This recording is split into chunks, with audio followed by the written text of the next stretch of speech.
Mandatory safety, security the ship on board familiarization training. Seafarers need to keep in mind that it is important to check the expiry date on all their STW certificates and documents since expired. Certificates are not valid for service on board and cannot be acceptable every time you join a new ship. You need to undergo the basic safety familiarization, security familiarization, and ship-specific familiarization training.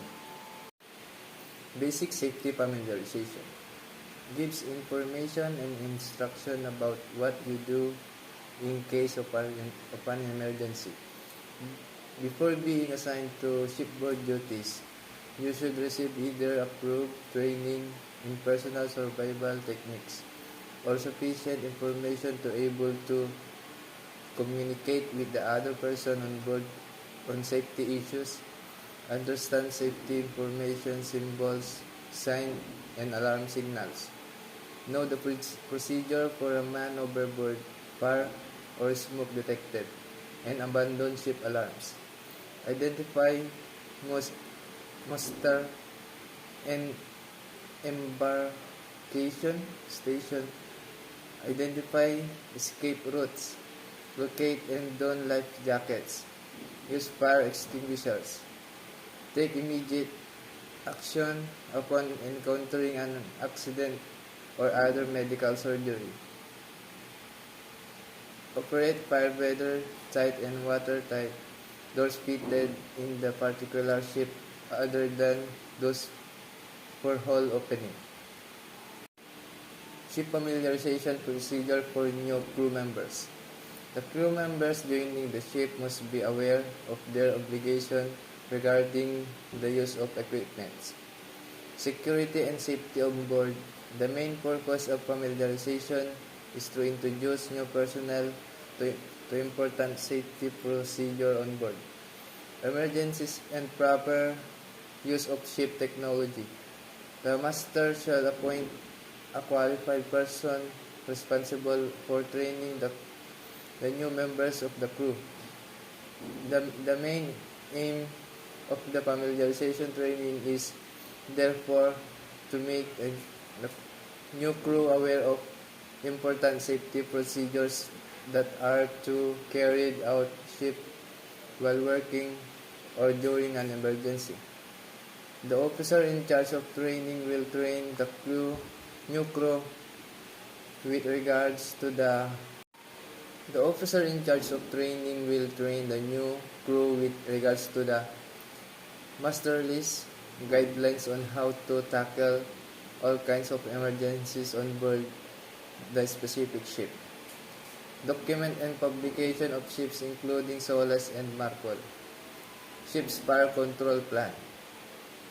Use of the different types of firefighting and life-saving appliances that are available on board and their specific duties on board.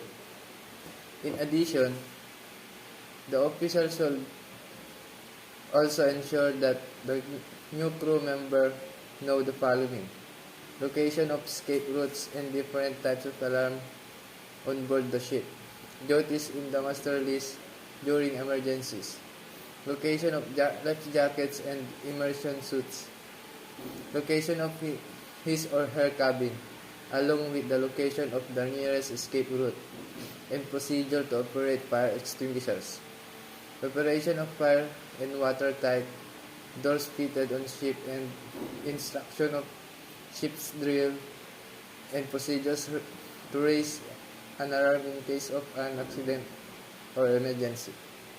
Ship-specific familiarization.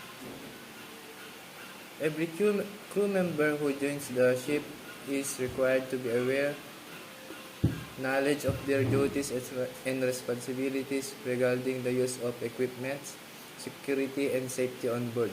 And the main goal of introducing those parameters of ship familiarization is to introduce new personnel to important safety procedure on board, emergencies, and proper ship technologies. The master is the one who selects suitable personnel for new training crew members, ensuring that each new crew members receives sufficient familiarization training for personnel safety and the well-being of the ship. On board of a ship, there were two departments, deck and engine. Each will its own officers, the personnel. The deck department is in charge of navigation, watchkeeping, ship hull maintenance, cargo hold preparation, and cargo loading and unloading. The master oversees all shipboard activities. He is the general commander and has complete authority on board. The chief officer is the master's second in command. If the master gets incapacitated, he will assume leadership of the ship. The second officer's primary task is to keep the breezes excellent working order. He is in charge of reviewing voyage plans, changing charts, and keeping publication up to date.